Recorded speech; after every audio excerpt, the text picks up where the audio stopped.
How is everybody doing? Welcome back to Dragonborn Industries. Well, we're not running around like headless chickens. We're not completely only just had parcels turn up and doing what we do best, which is absolute chaos. No, we're here for episode 31 of Painting Up the Monster Manual live on the Dragonborn Industries channel, which I do believe we might have some sponsorship incoming. Not today, but maybe next week. Maybe a week after. We'll see what turns up in the post as and when, but... Depending on the postal services. Oh, it's exciting times. Hi to everybody in chat. How are we doing today? We've got Absalom, we've got Mist, we've got Jim Worth, we've got the Sometimes Dean, we've got Absalom, we've got Dibs. I hope you guys are doing really, really well.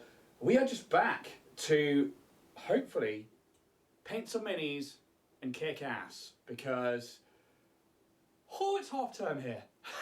Yeah, it's great fun. I've got nothing achieved this week, and we managed to get the Starfinder stream out on Monday, and we've got this one today, and it's just like everything else between it, I've been like, oh god, panic bells. So, hey, Kiddaroo, how you doing? Yeah, so guys, thank you. Welcome back to episode 31. We're going to be painting up the Darkmantle, which Richard has sent me out, and I've literally just primed. So, luckily it's dry, but I'm going to hand over to Richard for him to tell you about who he is and talk about some of the things that he's got going on.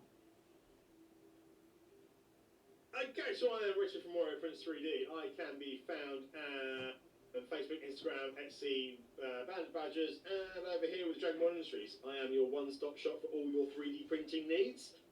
Be it little bit tabletop models, bit of terrain, massive big battle dioramas, awesome statues, collectibles, cosplay, and anything else you might think I can put on my printer. With the current release of Deadpool and Wolverine, the trailer has dropped this week, and I may have juiced myself slightly because I am in love with them both. So I have my wonderful Deadpool here. I will actually. There they are. So, there he is. The statue itself is from Wicked 3D, and what I am doing probably for the next 2 weeks to a month, any Deadpool and Wolverine statue anyone might so wish to purchase or find themselves a certain size thereafter, I will be doing discount deals and also even possibly small little busts come through with it. Discuss that with what people want. But obviously these are not on the Etsy store. These will be all request only at the moment, because I am awful at organising myself and getting things uploaded onto my Etsy store. Preach. So any Deadpool and Wolverine. What were you saying, dude? I was just saying preach. Yeah, don't. So this, we've got Wolverine and Sabretooth. I have multiple Wolverine sculpts. Some from Wicked, some from Sanix 3D as well. They come as dioramas. I've got single versions. There's busts available as well. Also, Predator. God, I love this one. Yeah. So Wicked's movie released this month is Predator, and this is original Predator. So this is the bust version at the moment. I need to get some more images out there because there is Arnie. There is the original Predator, and there's also AVP as well. So you can get into the Predator ones, which look heckin' sweet. That's very cool. My big shout out this week I would like to make, if we can go back to the first picture, is of Jim Worth. Jim Worth painting. If you have not checked out his YouTube videos on his painting tutorials, it is a must. They are awesome. Not only that, he is also a commission painter, and there will be painted models heading up onto my store very soon as well. I think we've got a few of the pictures of those. Jim is a fantastic bloke, wonderful painter, and if you ever want a literally awesome step-by-step video with someone who, I don't know if he's in chat or anything, but has the voice of an awesome ASMR artist, and it is just so soothing, and it's nice to follow along with. And yeah, my God, these guys are incredible. They are really, really stunning. Check them out. The paint bits and pieces will be up on my store very, very soon. Head on over to Jim Worth, check them out on YouTube, drop them a message if you want anything commissioned. And yeah, do not miss out on that. They're very, very cool, and genuinely, so Jim Worth has been following along on this channel for a while, and also, we are quite, happy to always promote other people and for you to put links in chat and stuff. And I've dropped a link in chat, and I will just pin that now to the top. So if anybody's coming along, wants to check out their YouTube channel, let's grow the community together, because that's kind of what it's all about, realistically. So yeah, feel free to go check them out. They are awesome. They've got, I think their Sahorgan that they did was so vivid and bright. It was absolutely killer.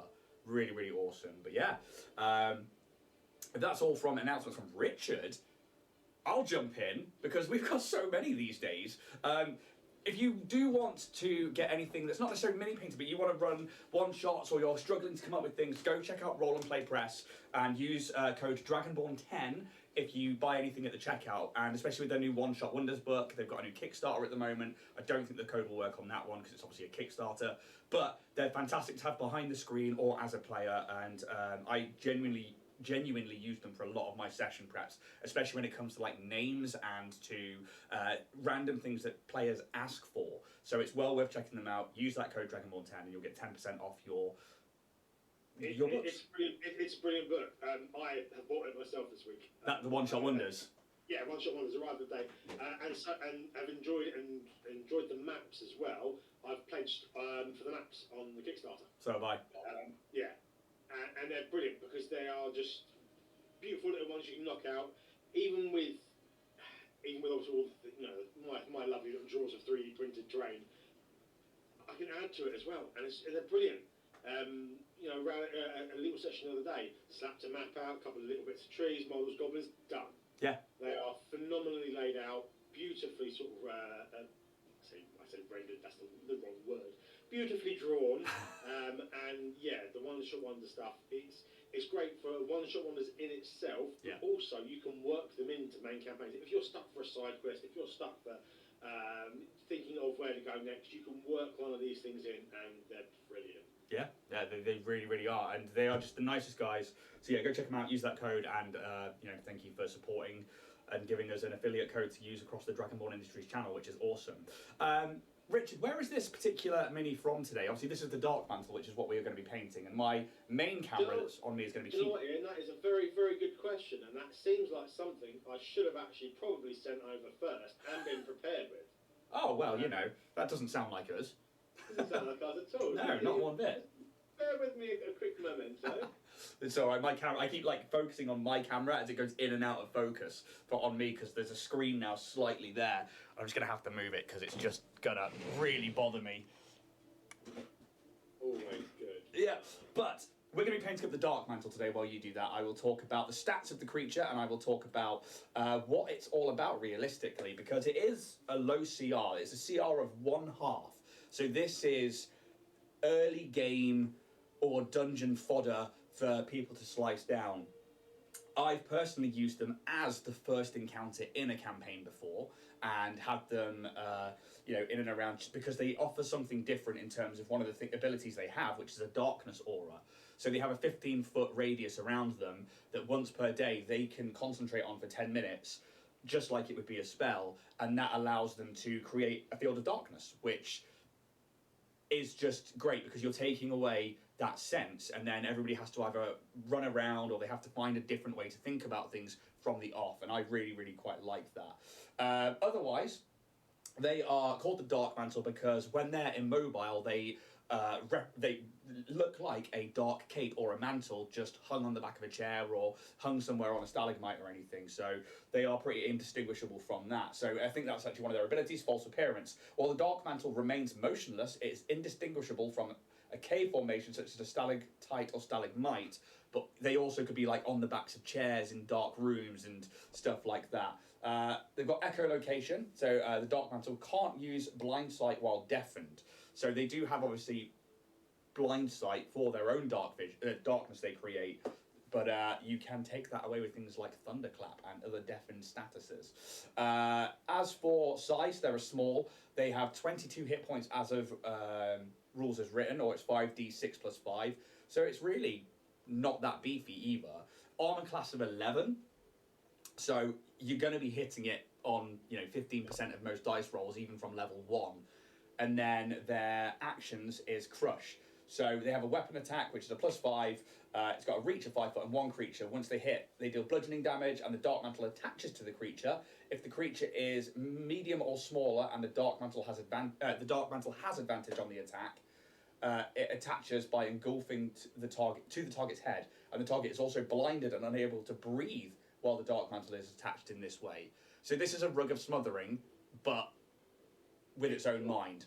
A creature can detach the Darkmantle by making a successful DC 13 strength check as an action on its turn. The Darkmantle can detach itself from the target by using 5 feet of movement. So when we look at the big 3, hit points, damage dealing, and armor class, it's only doing a D6. CR 1/2, that's pretty decent, but its hit points seems to be its biggest thing there with the 22 or the 5d6 plus 5. I don't think at level 3 this is going to be much more than a couple of swings or a couple of spells from Richard. But it depends, because Richard, have you created a level 3 character? I have indeed, and just before I get to that, these Dark Mantles are from Crippled God Foundry. Oh, I'm assuming there's a picture. I have just sent over a picture. Oh, look at that, that's really cool. I do love Crippled God Foundry. They have got some awesome D&D bits and pieces. Yeah, that's very cool. And I think, for me, in terms of an approach on this one, I think I'm going to be, the majority of it is going to be dry brushing. Yeah. I don't think I need to do much else. I might go in there and get the eyes a little brighter to give it that pop. I don't have a light in here today, which is actually kind of annoying, so it's going to be hard for me to see, but we'll work it out and we'll do our best. But, have you got a level 3 character? Yes, I have. Okay. Today, with me, I have Alal. She is an Earth Genasi cleric. Ooh, that's pretty good. I like the Genasi. So you say Genasi, I say Ganassi. Well, you see, the way I see it is you don't say Genie when you say Genie. No, but it's like Gif, isn't it? It's one of those things, so because Genasi is Genass, whatever it is, and obviously Genie is Gen. Yeah. So I've always, because they are obviously derived from genies, I've always done it as Genasi. Yeah, fair enough. And you are probably right. But, yeah, I guess there's nothing to do but really get into this painting. So I need to set up a timer, which I will do right now. And then we can jump into trying to get this mini tabletop ready in 1 hour. Do you think this will be one that you can get done in an hour? I'm hoping so, because I'm going to be going quite simple and very dry brushy with it. I think so too. I'm hoping that I will be able to. I think the underside, having looked at that image, and then having looked at the image there, you could go... Yeah, looking at the Crippled God Foundry images made me sort of think, do I need a nice little pasty colour? Yeah, I'm thinking maybe pink underneath, because I always try and go for what the monster manual is like, but that's quite... It looks like it's in a cavern there, and it's got OSL on it. And obviously... Yeah, so... Yeah. Maybe a bit of Emperor's Children underneath. Yeah, maybe. Oh, no, we'll see. So, you are a level 3 Earth Genasi cleric. What was your name again? She is called Alal. Alal, okay.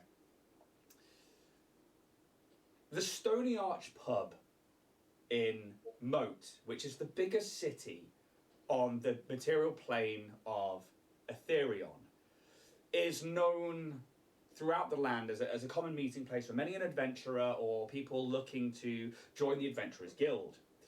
The reason it's called the Stony Arch Pub is because in the centre of the pub, or at least the pub was built around it, is an archway that every now and again springs to life and connects to somewhere, and something comes through.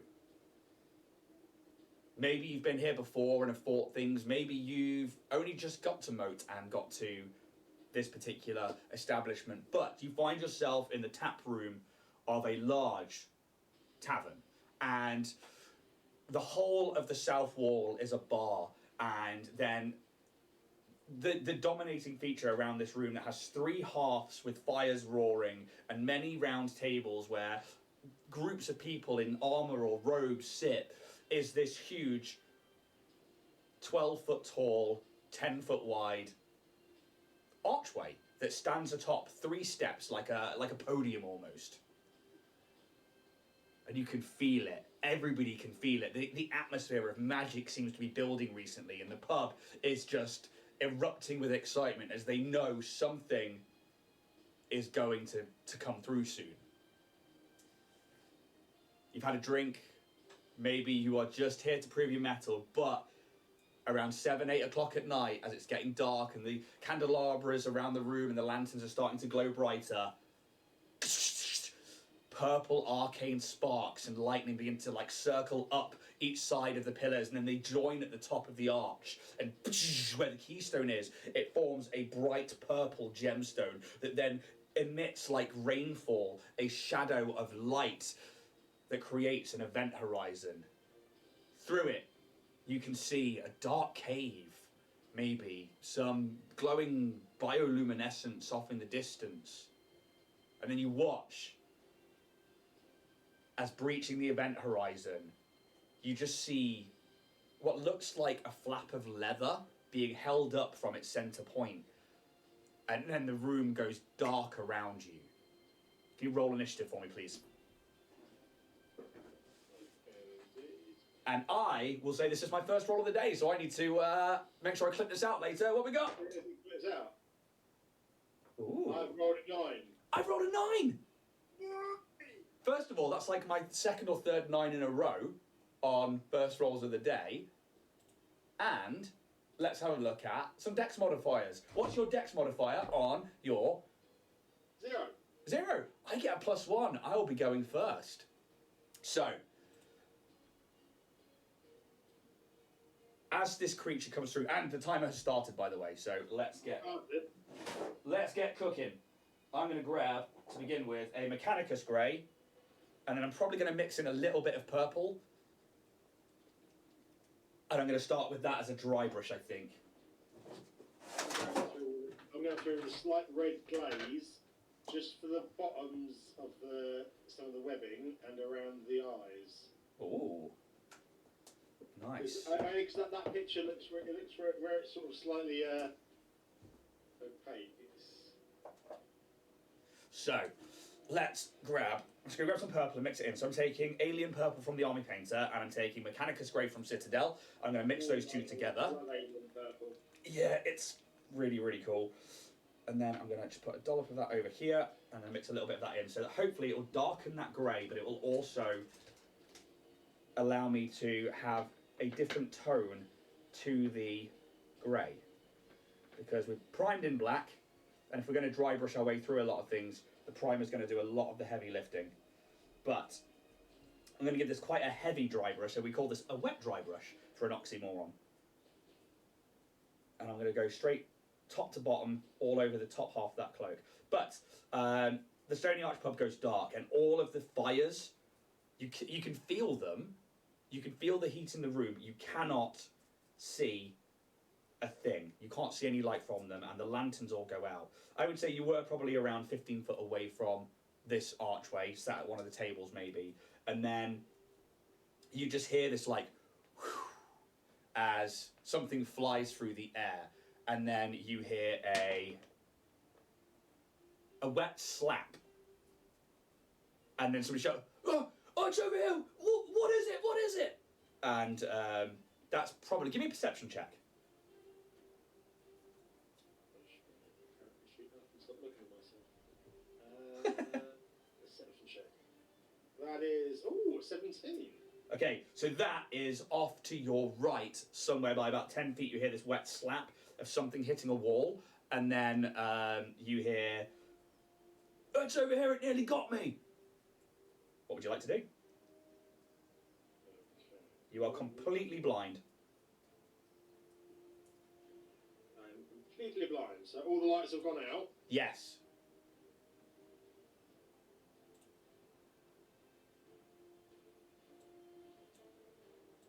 Let me have a look at what spells I've got. What a load of shit. Because you always randomly generate everything, don't you? I really do, and it is so depressing.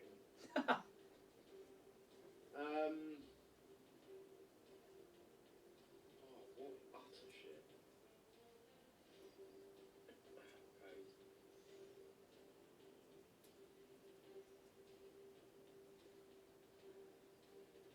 So I mean, that's my first layer of purples and greys, so it's not too far away from the black.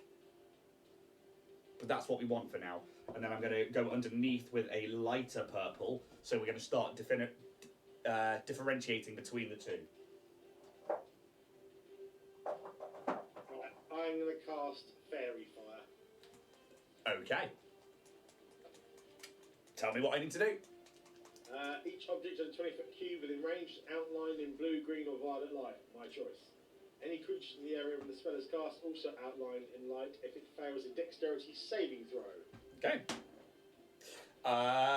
It makes a 13. A 13. It doth fail. Okay, so usually this would light up any creatures in the area. However, the darkness aura is a 15-foot radius of magical darkness, extends out from the Darkmantle, and it moves with it and spreads around corners. The darkness lasts as long as the Darkmantle maintains concentration, up to 10 minutes, as if concentrating on a spell. Dark vision can't penetrate this darkness, and no natural light can illuminate it. If any of the darkness overlaps with an area of light created by a spell of second level or lower, the spell creating the light is dispelled. Is it second level or lower? It's first level Fairy Fire. Therefore, you go to cast the spell, knowing that this is something you've done tons of times in fights. This is part of the cleric's bread and butter, but it fails. Cool. Okay. Where I was sitting at my table,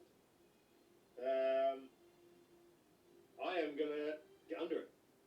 Okay, you get underneath the table, still in darkness, and you can hear people like, "Oh, I can't see. What is it? What is it? What is it?" And begin to prep whatever next ideas you have. I just need to change my screen slightly there so I can see chat, because I realised that I've just closed that one off. Right. What's it going to do? It's next to somebody currently. I want to see if we can kill them. So, pick a race, any race. Human. Human. Cool. This is a level 1 human bard. You bastard. It's a 6 on the dice, plus 5 for an 11. Now, roll me a d12. D12? Yeah, I'm going to give it an armor class at level 1. And I want to know if they've come into this pub way too early, or if they're kitted out. 3. 3. No, so it'll be Dex mod plus 3 for their unarmored thing. They are going to take a d6 of damage, plus 3. Oh dear. You hear, oh god, it's pulling me in! And then the screams go muffled. It's like, and then you just hear, and then you just hear a wet thump of a body hitting the ground. Holy shit. It then, you hear it moving about. It's going to do a perception check with echolocation.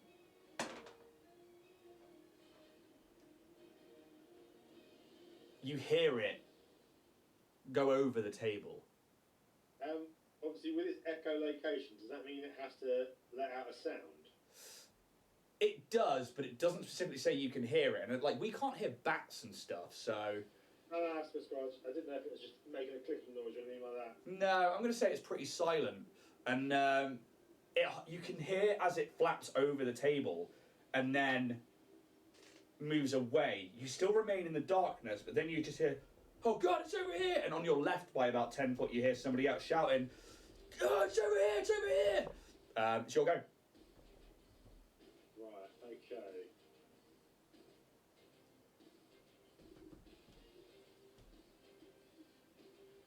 So I'm pretty certain it's not an invisible thing, but it's obviously something doing darky things. Yes.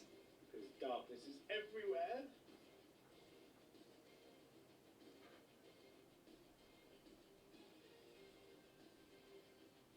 while you do think about what you're doing, I'm taking some more alien purple now, but just the alien purple, and I'm stippling it underneath, just so we can start having a skin-like texture to the underside of the tentacles and the inside of the mantle.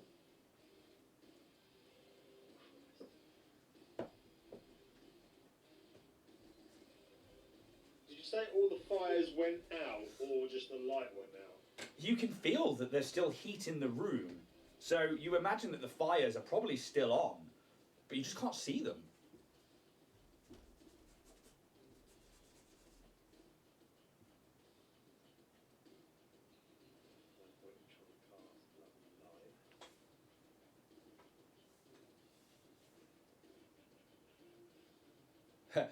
Jim Worthing said those are nice about the mantles. Dib says potato about the Genasi Ganassi. Sometimes DM Darkmantle, a dark wet hugs. Ick. Yeah, very much so. And Absalom, he went to the wall one too many times. Yes, he did. Right, I need to now bring in some other purples. So I'm going to take Gene Stealer purple and mix that with Mechanicus Grey now. Right, okay. I'm going to cast Guiding Bolt. Okay. You know roughly the location, so this is going to be a disadvantage. Yeah, but the main thing is all my other spells require me to see the target. Yes. So Guiding Bolt's a great spell. So, Guiding Bolt. Right. Oh, for fuck's sake. There's a 13 here. Is that with disadvantage? That's the disadvantage. I rolled a 20 the first time. You hear the call of somebody like, it's over here, it's going to get me! You just, I mean, what does your golden bolt, what does your Guiding Bolt look like? So, as I'm sort of sitting under the table trying to listen,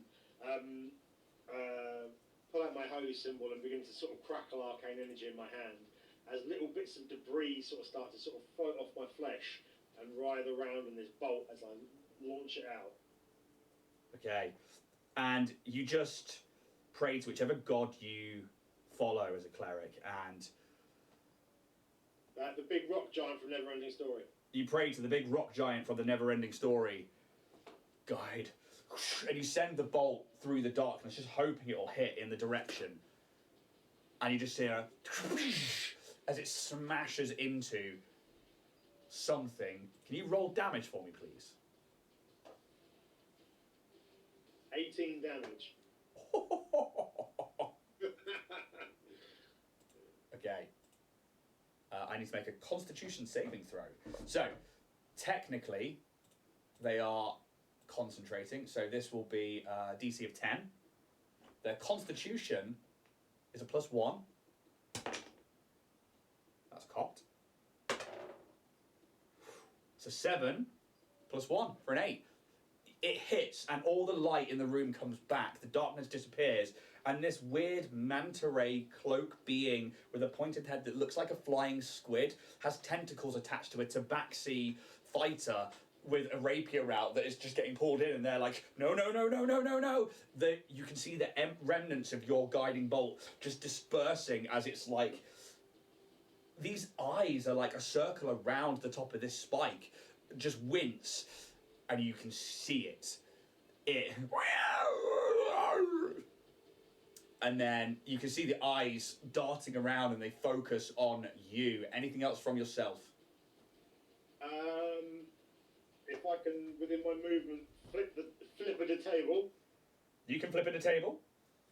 And basically brace myself, weapon and shield out, ready for it. Okay. So, it will leave the person where they are. I will give them an attack of opportunity, which is a 3. They will fly, and it's silent apart from this little flap of skin or whatever it is. And they get over the table very easily, and they are going to try and attack you. So, whoop, that's out of my hand. That's a 13 plus 5. Oh, just hits me. 6 points of bludgeoning damage as these tentacles around the edge of this like cloak flick out, grab you, pull you in, and it just attaches to your head and begins to crush. But it's your go. So as an action, you can try and use a strength check to try and disattach the Darkmantle, or you can straight up attack it while it's on you if you want. I'm going to attack while it's on me. For some reason, I'm just sorting the spells out again because it hasn't prepared all my spells for me. So I'm going to cast Inflict Wounds. Lovely. Right.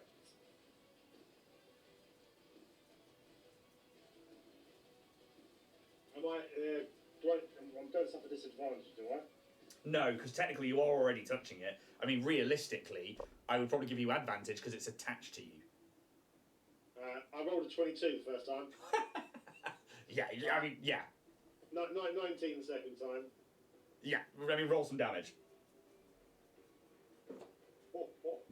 32 damage. How do you want to kill this motherfucker? Literally, as it sort of starts to wrap round me, and the moment of sort of panic begins, and I thought, no, fuck this shit. Begin to charge up my my holy energy from within, say a brief prayer as my hands glow, and I just grab it. And melt the fucker. And it does, and it's like, the skin is like some kind of horrid leather that's cold and wet, but also, you know, it's not underwater, and you just start turning it to mulch with its necrotic power, and it just falls apart. You watch as like the other inhabitants of the room who've all got like weapons out and like waiting for their chance, and the portal in the archway goes still, and then just the magic disperses. Everybody looks at you. Some people are like instantly like raising a tankard, other people begin to clap. There's a bard on the floor that is beginning to be picked up by their friends, but they're like, yeah, he's dead. And then there is a tabaxi who like looks to you and is like, thank you.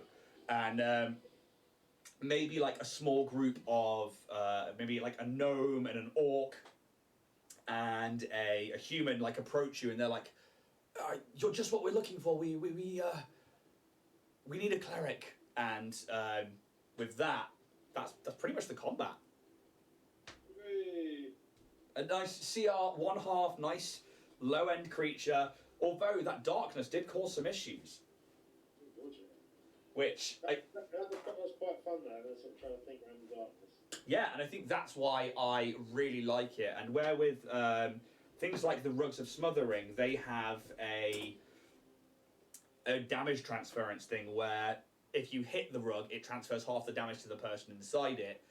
The Darkmantle doesn't have that. They just have the darkness aura, which I think is very forgiving, and I like that. And it's why I like them for like low-level encounters. So have you used the Darkmantle before in your games? I have never used a Darkmantle, no. They're pretty good. I'm thinking I might do those because they sound quite fun.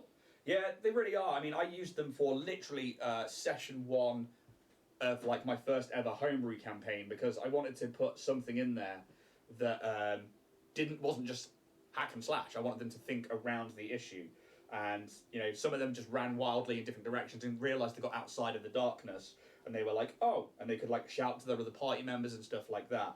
So I really quite enjoyed using them like that. For now, I'm taking a little bit of nat white and I'm putting those into the little eye slots that they've got, and they are very small on this mini. Yeah, just a bit.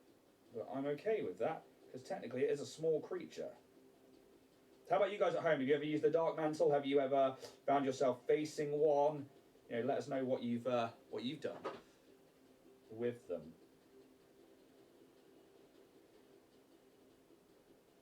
Well, I am very much looking forward to hopefully next week trying out some new paints.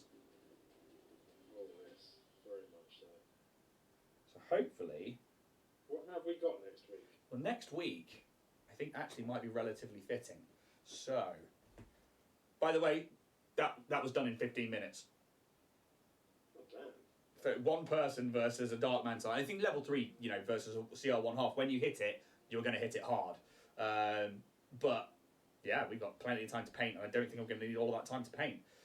Next week is the Death Knight. So I am looking forward to that one quite a bit, because I'm obviously playing in the Dragonlance campaign with Band of Badgers, which hopefully is coming back soon. And Lord Soth is a Death Knight, and we've only just encountered them and they've run off, but it's we have to face one of those. I think that is the Lord Soth Death Knight as well. It is. Richard has sent me out the Lord Soth Death Knight, which it's so cool. I already have a plan in mind for it, and there's a lot of metallics. And hopefully next week, maybe we'll have something metallic on the show for you. I don't know. Something new this way might come. Something new this way might come. So I need to... I've got a slightly lighter purple on the underside, but we're still very dark at the moment. I have the tiny little dregs of white going into the eyes there. But I need to start bringing out those highlights a bit more. Dibs, I did paint a mantle black once, but ended up getting a brand new fire surround. Good morning, Dragon School Studios. How the devil are you? You've come in. We finished the fight already. Richard absolutely smashed the Darkmantle. So we're now painting them up. I need to work out. I think that's OSL on the actual image of the Monster Manual one. Maybe I add some blues. Blue greys. Yeah, I'm thinking wolf grey from the Army Painter. Might mix that with the Mechanicus that I did, so that I can have a slightly different tone on top of those purples and greys.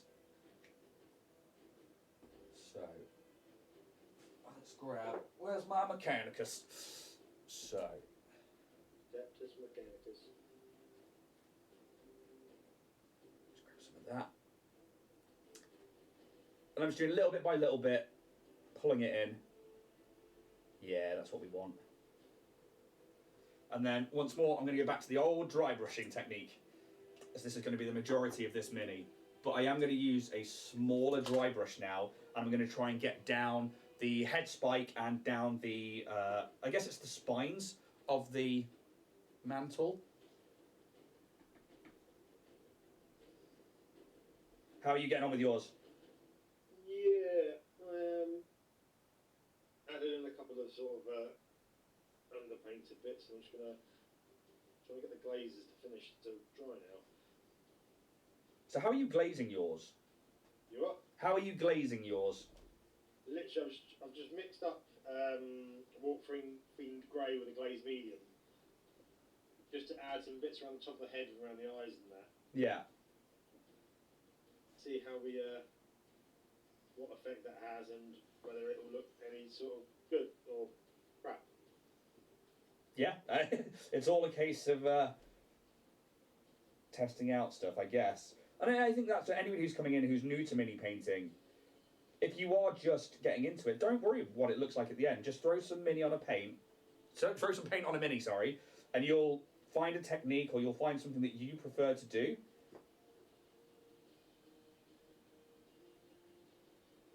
You can't... Yeah, I certainly don't always paint the perfect mini, and I'm certainly trying some new colour mixes on this one.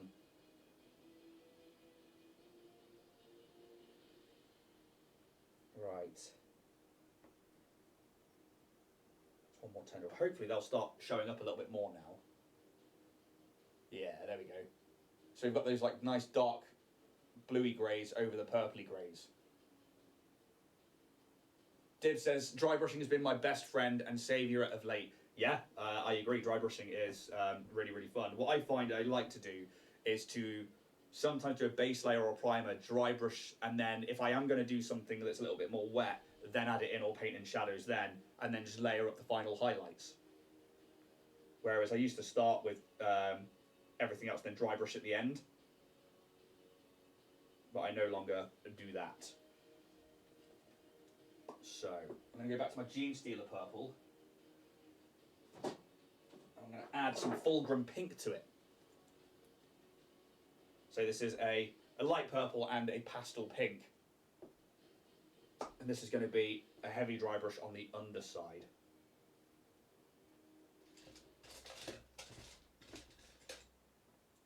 How pastel are you going underneath for this one, Richard? I've gone full-blown Emperor's Children underneath. Oh, really? Love it.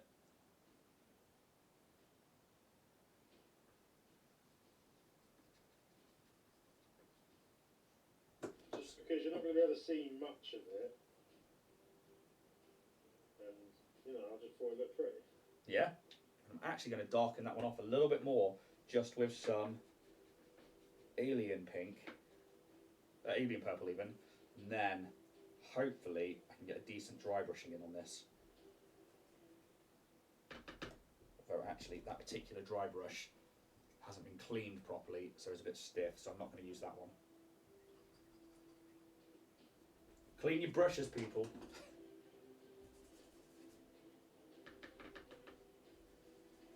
Right.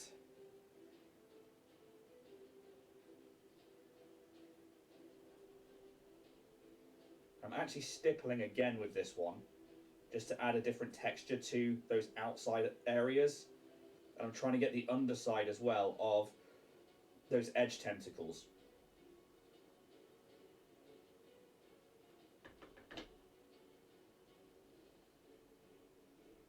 And what I find with stippling is I can blend a little quicker between darker areas and lighter areas.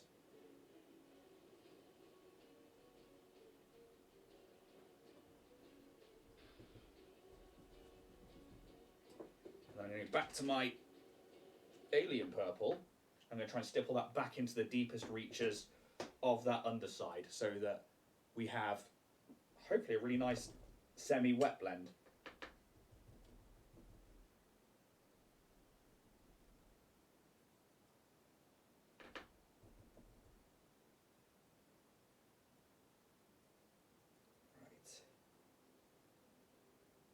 That should be like so.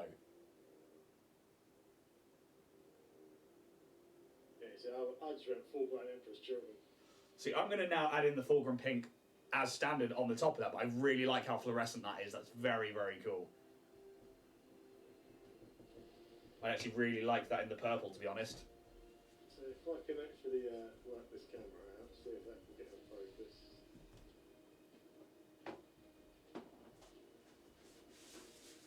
That's very cool. It's very nautiloid and very brain... At the moment, yeah. Yeah, it's very... fucking hell.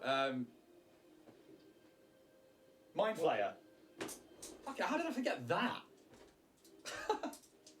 Of all of the D&D mods, I'm looking forward to the Mind Flayer, by the way. Yes, we will be getting large ones as well. Oh, yeah, like the rubbery black coats and the skin. I'm very much looking forward to it. I have also put a notification on the Arc Villain Nautiloid that's coming out. So that should be fun. Is that a full-on Nautiloid ship? Full-on Nautiloid.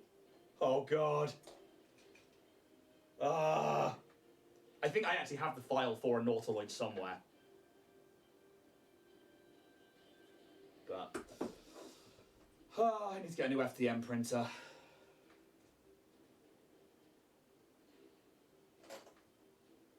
Right. So I'm going to take that foreground pink, but I might do what Richard's done. And add a... No, not yet, I'm not. Not yet. So I need to hit some of those bigger highlight areas. Like this. So there's this like awful looking tendril at the bottom of this mini that looks like it's going to invade parts of you that you don't want it to invade. I'm going to use that. We wanting no invasions, dude. We don't want no invasions.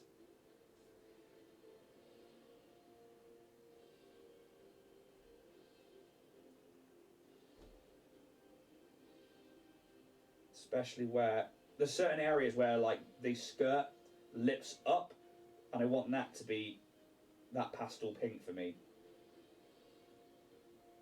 Where are we for time? Dude, you got like 32 minutes. I don't know why I'm rushing this. That's what we do.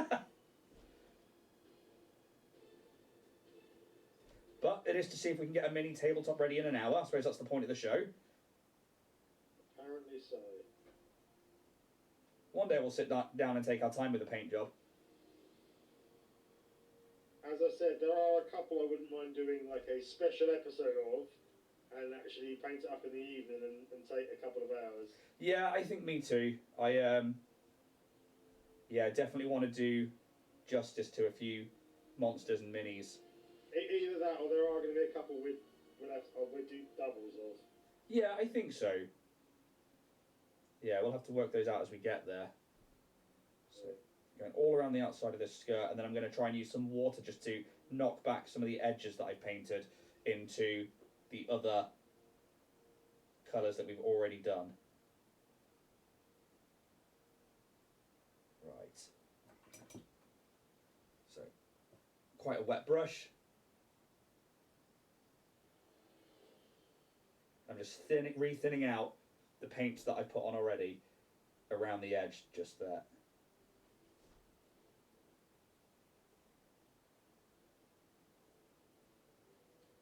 Hopefully. I'm just an idiot and can't see colours well, but I really can't tell the colours in that picture that we've got on the Darkmantle there. No, I think it's because they've done an OSL image on it.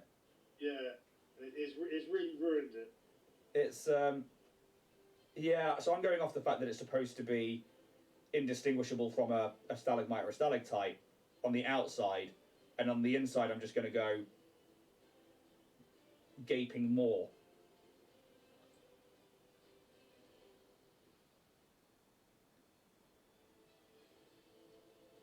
So that's why I put going over the purples in greys and warp theme grey and stuff. I like with a bit of Slanesh.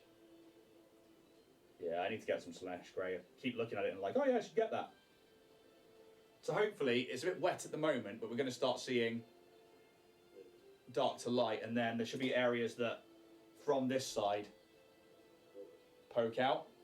We got any questions in chat at all? Not currently. What we've got, Jim, have you guys seen the new DM stash for February? All under dark minis, and they look all under dark minis, and they look amazing. I haven't. DM stash, yes, I have. And then, but I've also got some better Underdark stuff as well. And then, Dibs says that sounds good. I think you should do an airbrush tutorial special episode too. Well. We have actually got an airbrush show coming in. We have, and that will be over on Dragon School Studios channel, and they'll be running that show. So I'm very much looking forward to that. Malkara Darkwell, do you know what the scariest mimic is? There was an outhouse mimic. That was pretty scary. That scariest mimic is your fallen comrade's arse opening up trying to bite you after he's died. That's horrific. But I don't know. I think because there was one that I think it was it's another company put out one of the Portaloo ones. And it was like come up with the best scenario for it, and I just thought the Portaloo one. It was like an outhouse, and it was like imagine you start the session off and you're like, yeah, you're in a tavern and it's like a chili cook-off, and it's like or something, and like somebody hasn't cooked it properly, and you all start needing to make Constitution saving throws, and then you make it a race to get to the outhouse. And then, essentially, the person who makes the most Constitution saving throws gets to the outhouse to relieve themselves, and then automatically gets attacked first. And I was like, I like that. There's sometimes the healing potion mimic. That's awful. Yeah, Joseph and Wizkids did an outhouse mimic. Believe it or not, I think I've got an outhouse mimic on my website, maybe? I haven't had a look at my website in a while. So Cast and Play last month did an entire release of mimics. They did. So we've got anvil mimics. There's a gingerbread man mimic. There's all sorts, and they're wicked. Malkara says, I think it's the one that just stares at you. That's horrific as well. Just imagine that's like, it's like, are you going to move closer? I'm going to leave you alone. Right, I need to grab some yellow for those eyes.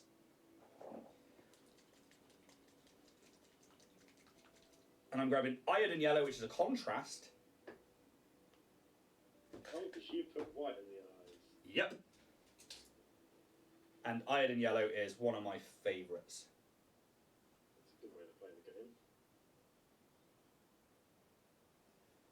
sinks in lovely on white. So, just adding a dollop to each one. Just letting it do its own work. So what's everybody else up to out there? You guys painting? Are you guys working? What's going on?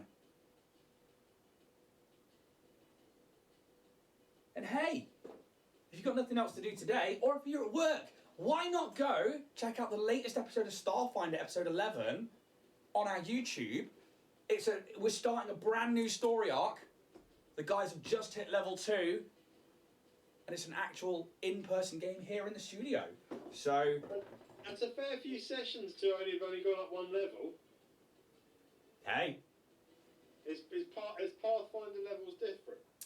It's not necessarily that. I prefer to milestone level rather than XP level because you can control what they face along the storyline a bit easier. Plus, I find level 1, if you spend longer at level 1, especially in things like Pathfinder and Starfinder, you learn how much stuff you can actually do. Because there's a lot you can, comparatively to like 5th edition, 5th edition, there's so much you can do on Pathfinder at level 1. Yes, and I think one of the main things is things like you have resolve points and stuff like that, and I like that, it wasn't until like episode 8 or 9 that player was like, oh shit, I can do so much more, and they were like actually reading into their characters and stuff and their abilities, and it was like, that's one of the reasons I keep it at low levels for quite some time. And I also like to, one of the things I do is, I like to level up at the end of story arcs quite a lot, so that players aren't just like, when's the next level up? They sort of know when it's going to be, so they have a drive to move the story forwards. With 5th edition, what I tend to do is 1 to 3 is very quick. Yeah. So 2 and 3 are usually a session or 2 at max. And then things start to get a few more sessions, and then from level 5 and 6, it starts to become complete chapters then, sort of thing. Yeah, and I think, 5e is the most streamlined game that you can get these days. It's the most streamlined D&D's ever been, and it's the most streamlined that, it's ever going to be, I think. But because Pathfinder and Starfinder really kind of like hone in on character abilities, but also just abilities across the board, it takes some time to get used to, especially for all of the guys here are pretty much first-time players for those systems. Bobicus, more like Darkmantle, got him! Hurt that monster's feelings. Yeah, I'm spending the day as a blanket burrito. God damn, the sometimes the end, that sounds good. Sounds like a good day. Dibs, I'm painting Grom at the Mo and a big flayed one Necron. McFarlane Toys, I believe, plus other stuff as usual. Yeah, I've seen that Grom, it's fucking huge. Right, I need to get some lighter colours on that head. So... how long have we got? Oh, we still got like 23 minutes. I mean, realistically, I could throw that down on the table as is, but I can go a bit further. So, let's keep it going. I might vibe it up a little bit. I'm playing Barbarian for the first time, and the no spellcasting makes me sadness. Yeah, Barbarians, they're just tanks. That's their whole job, and that crit fishing is literally what you want to be doing. Is just reckless attack, reckless attack, because you're increasing your chances of getting that crit. But as soon as something is outside of your melee, or as soon as something is casting spells or attacking your wisdom, it is gonna hurt. Best Barbarian multi-class is probably into Fighter, or Rogue, because you can't do much while you're raging, and if you cast a spell, you lose your rage. If you do something, anything else, it's bad. Druid could be alright once you wild shape and then rage, because you keep your classed abilities. So that wouldn't be too bad, but it's all about timing it right and doing it the right way around in your action economy. But with things like Fighter, you can take like martial feats and then still use those while you recklessly attack. So I would say that. How about you, Richard? I would be inclined to agree. I've been looking at that lately because I was contemplating having a druid multi-class. Ooh. And seeing what bits and pieces can benefit and not benefit, and obviously having certain armour on and bits and pieces.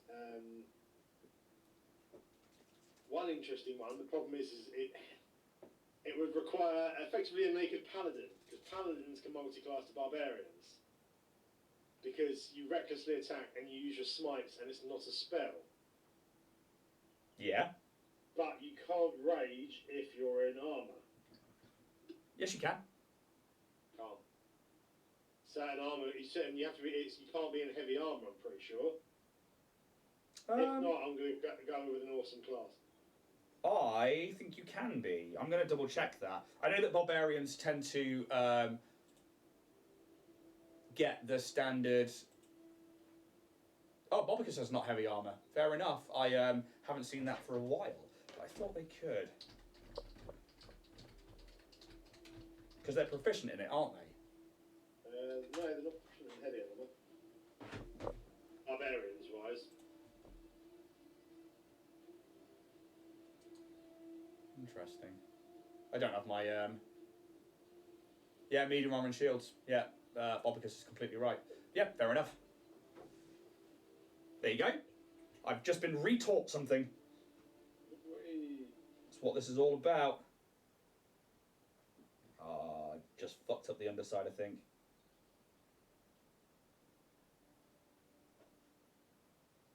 Might be able to save it here. I was trying to take like a little bit of magenta from the contrast paints and just take it over as a glaze. Okay. But I hadn't quite let some of it dry. What contrasts? So I've got Magos purple. What contrast have you used underneath? Doomfire magenta. You went for Doomfire. Yeah, pretty strong. Did you water it down? Did you say? Or? Oh, I did. And then I was like, oh, I'll put a thin layer of this on just to blend it in. And what I'm actually doing now is I've taken some water and I'm now just that tiny little bit I put on as I'm spreading it everywhere. And actually, it's going all right. It's looking a bit more inside wet. Hey, Herb, how you doing? Herb's here, way! Good to see you. We're here fighting Twitch. Hope you're doing well. Yeah, I'm going to try and get the inside looking like a horrific, wet mouth. And then I'm going to go with the dark stone on the outside. And I might change the colour of those spikes at the end to something. Malkada, I chose Halfling for the lucky ability. Halfling's great. It's one of my favourite races.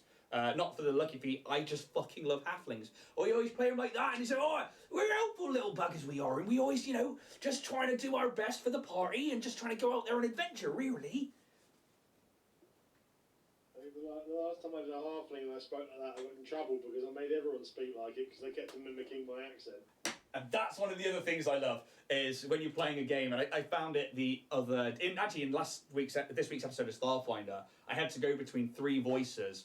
2 of them are not too bad, but the other one is... So one of them is like proper like Valley Girl American. The other one was like a standard breathy British. And then the other one was Australian. And as soon as I started doing Australian, I was going back to American. And then everybody else around the table was like just trying not to go into that as well. But yeah, that Bristolian Southwest UK, it's like... oh, you're right there. Yeah, not a problem. I'm going to go down there. You're going to do that. Everybody starts doing it. For you, no worries at all, sir. Love it.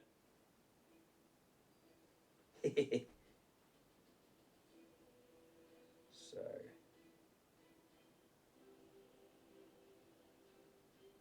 Yeah, we've actually saved this actually from the Doomfire. It's helped me out. I mean, it's done exactly what I intended it to do. Right.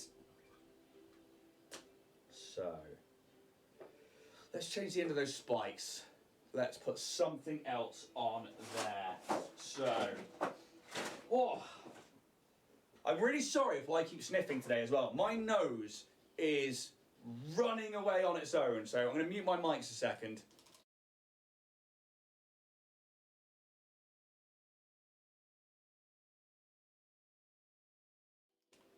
Oh! Was that better? Much better.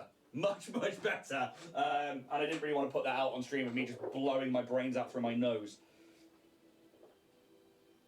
Right, how am I going to do this? Really needed to put this one on a stand or a base today. Yeah, I was trying to find a base before the session. I just thought I just ran out of time. So I've gone with an airbrush clip. I like that a lot, and I really wish I had, because I'm just trying to hold it by the tiny little blades that are there on the end of those spines. But I think I'm going to paint those black, and then I'm going to gloss them. Ooh. Yeah, or do I use a metallic, just because make them pop? Would that make it look too hot? Yeah, it's going to look wrong, isn't it?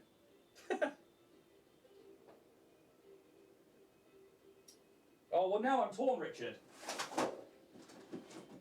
I think I know what I'm doing. I'm going to... I'm going to take out my green stuff called Max Darth Black, which is essentially charcoal in a fucking bottle. So you reckon do the spiky bits black? Yeah. I'm going to do them blacker than black, apparently, and then I'm going to gloss them. Dibs, I sound like that anyway, even though I've been up here for 25 years. And sometimes DM, I just want to say how amazing the ad that your cast member did for Warrior Prince 3D, Ian. So good, big love. Steph is incredible. So Steph, like me, is a theatre kid and just loves to perform. And during the run-up to the show, when we were recording like a few different things pre-campaign, I said to her, I was like, look, I'm going to be running quite a few things here. Do you want to take on the ad read for the first episode? So she just read the ad read as it was, and then I was like, well, I mean, do you want to run with them? And yeah, and from there she was just like, yeah, and not to say that she is my Sam Riegel, but she is my Sam Riegel, and I just knew that she would be good at it, and because she's fucking awesome. And yeah, go check her out. She's at Little Goblin Girl across pretty much all socials, mostly on Instagram and TikTok, though. I did drop her a message because she tagged me in a TikTok video just to say thank you. It's very much appreciated. And for anybody who hasn't seen that ad, go check out the Dragonborn Industries Starfinder stream. You can watch it on youtube.com/Dragonborn Industries. Right, so I'm going over these, instead of glossing it, I'm going over with a glossy black. Oh, I don't have a glossy black to hand. But I fell in love with this particular black because of how dark it gets. And it's meant to be their version of, I think, the blackest paint. It's not quite the blackest paint. I still want to buy the actual black 4.0, I think it is. And I've got a mini that was like the main bad guy for a campaign that started in the Stony Arch pub as of today's episode. And their whole humanoid being and their 4 angel wings is just a black void. Ooh. So yeah, I really want to paint that in, like, I've done it in this black and it's pretty cool, but I want to do it in blacker than black, so it is literally just a shadow on the table, and then there's this like ring of magic behind it, and I want to do that in the brightest green OSL. That'd be pretty awesome. Yeah, so I've half done it. So you could literally just do a couple of sort of grey highlights around the eyes, just to sort of give that slight little eerie aspect. Yeah, exactly that. So that, not that you'll overly see them, but the little black tips, actually they come up on that camera all right, to be honest. They're the little spines that I'm trying to get. And the underside now is starting to look a bit more mouth fleshy, which is what we want. Bloody... Have you had your breakfast today, Richard? Well, I've had my eggs. You've had your eggs, have you? Oh, it's good you've had those. What about your second breakfast? I've not had my second breakfast or my 11sies. You not had your second breakfast, your 11sies, sir? No, sir, not even my AirPods or have afters. Oh my golly gosh.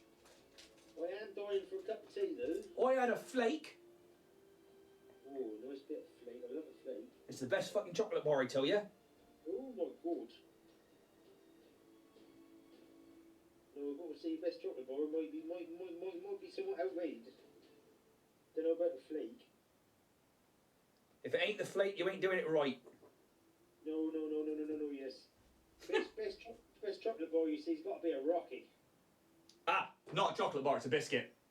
Don't you be lying, it's a chocolate bar, there's chocolate in it. Oh, now this is a conversation I get quite impassioned about here on Dragonborn Industries and talking about chocolate and biscuits. I would say that you can have 2 Rockies with your cup of tea. Oh, yeah. It's if you right. I'm coming out of the accent now because this is a serious fucking conversation we need to have. A Rocky bar is a fucking biscuit. You may say it's a chocolate bar, however, It is a chocolate biscuit bar. it is a chocolate biscuit bar, but it's not a half compromise. In my mind, in my mind's eye, it is a biscuit because I can get away with eating a whole packet with a cup of tea. However, if I were to go to the shop, you don't find it in the chocolate section, in like the actual way you buy individual chocolate bars. You find it in the biscuit section. Very true. So, I appreciate that you think it's a chocolate bar, and I like that it's your favourite, but you get to pick another one now. You get to have 2, because you've got the Rocky as your favourite biscuit. Problem is, I'm a fat bastard, so there's a lot of favourites. I know, me too. Jim Worth. It's weird. Bounties are my favourite travel chocolate bar. I fucking love a Bounty! Everybody else is like, nah, and I'm like, hand them over. Fucking yeah. Yeah, not that dark chocolate one. God, I hit my keyboard so hard there. I think, plus, one of the reasons they are my travel chocolate bar is most garages stock the triple Bounty and not just the double one. Yeah, so, right, okay. I need to go through chat now. Dibs, I've actually done that comment, so, yeah, Dibs here. Drifter was the best chocolate bar. Drifter was good.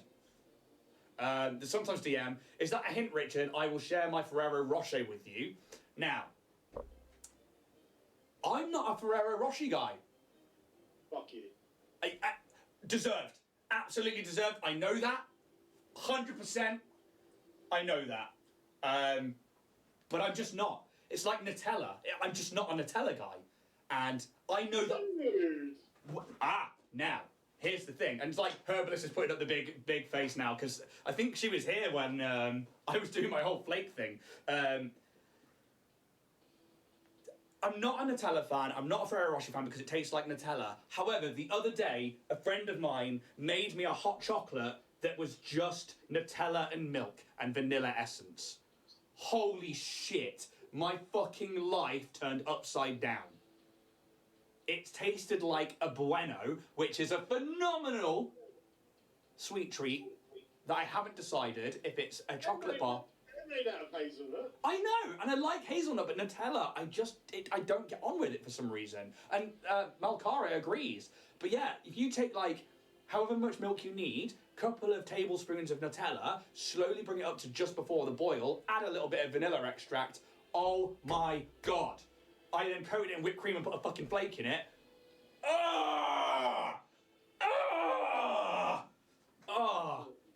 God, I'm addicted to... that sounds dirty. It really was, Kim. It was horrendously good. Dragon Skull, yuck. Dragon Skull, I'm a sugar fiend. I no longer smoke or drink, so I had to addict to something, and sugar was it. And, oh, God. Actually saying that, my favourite chocolate bar, favourite, is a Dime Bar. Fair enough. I appreciate why that is. I personally don't go down the Dime Bar road. You're dog shit. It's just not, it's just not for me, and that's fine. But I think the flake is in a league of its own. Whisper is amazing. Whisper Gold is amazing. I really like Milka, which is, yeah. So yeah, a little French Milka bar, and I'm like, oh. And they do Milka and Dime. They do, yeah, and that's where the two worlds collide, because Milk and Dime is actually pretty good. I have not painted the mini now for 3 minutes, because somebody got me chatting about chocolate. I'm letting mine dry, mine's the only I've done. That's what I'm totally doing too. That's looking awesome, dude. So I'm going to take a little bit of that. You'd think by now I learned what way to actually move, to the camera, but I still go the wrong way. God, I get so impassioned during that particular kind of conversation. Like, how do you do with crisps? Crisps? Yeah. I don't. Oh, because crisps are a problem for me. But some in chat. I'm not a mint man, but Whisper Mint was phenomenal. Yeah, and same with Mint Arrows. I quite like those. I love a Mint Arrow. Mint Arrow and a cup of tea. Yeah. Now, the Sometimes DM has put Gillian seashells, and I know that one of my children is listening right now, and he loves those too. Gillian is another one that's in a league of its own. That they're alright for one or two for me. They're sickly as anything. Yeah, I would agree. They're like, yeah, it's like having a truffle. Like, you can have one or two, but after that, you're going to just be like burping and stomach problems. Truffles, now they are phenomenal. Yeah, absolutely. GM says, and all the crisps. Crisps are not safe around me. So, like, crisps and dip for me are huge. I adore that. But there's a particular one that's like vegetable tubes.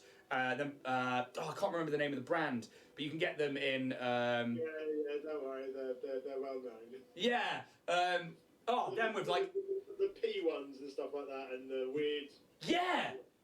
Them with Tex-Mex dips like guacamole or like the nachos. Oh my god.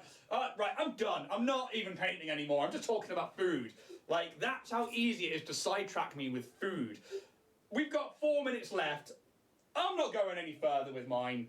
Are you going any further with yours? No, I'm not going to be able to dry enough in that time. I'm stopping the timer because crisps are amazing from Herbalist. Tried IKEA's Dime Cheesecake. What? Oh, I love cheesecake. I tell you what, you love cheesecake. By us, we have Carveries. And the Carvery by us is one of the chain places. They do a beautiful vanilla cheesecake. To a point of may have, on my birthday especially, just ordered takeaway of cheesecake to come to pudding. Yeah. But oh my god, I'm not even talking about the Darkmantle anymore. We've got a place down here called Travascus Farm that is the same. Like, and their dessert portions are like flipping huge. It's insane. But I'm a big sucker for Krispy Kreme donuts.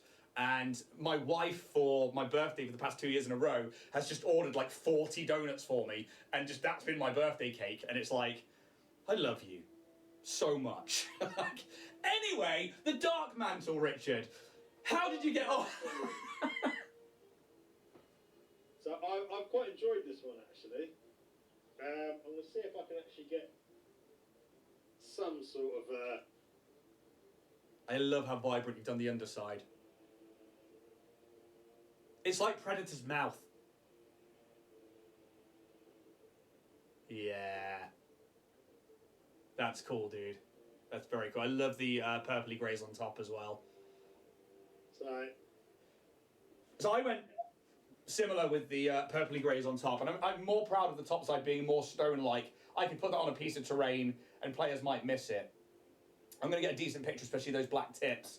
But the thing I liked about this mini is where like it overlaps, and you can start seeing the underside. Yeah. And that's what I wanted there, with that like pale flesh that's never seen the sun. The underside itself I've tried to keep as gross more as I possibly could. I would like to make it a bit more wet, so I might go in and gloss paint that to finish it, because I don't think it does it justice on my tiny little screen there. But we've got the yellow eyes, and we've got the everything else in there.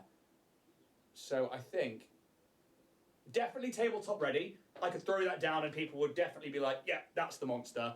I would definitely say yours is tabletop ready. Yes, most definitely. Sorry. Pause for effect. So getting my paintbrush back in the pot. Then I was so in there. That's all right. We got distracted big time on the food talk. Sometimes Toby Carvery baked vanilla cheesecake. Man, I love vanilla cheesecake. I've got one in the fridge right now, and I might go eat it before people get back. Absolutely amazing job again, guys. Thank you so much, Dad. But that's it. The Darkmantle is done. We are on to the Death Knight next week, and I love the base to the one that Richard sent me alone. Those hands coming out of it. Awesome. Yeah, that's amazing. And like anybody who's played Dragonlance will know of Lord Soth.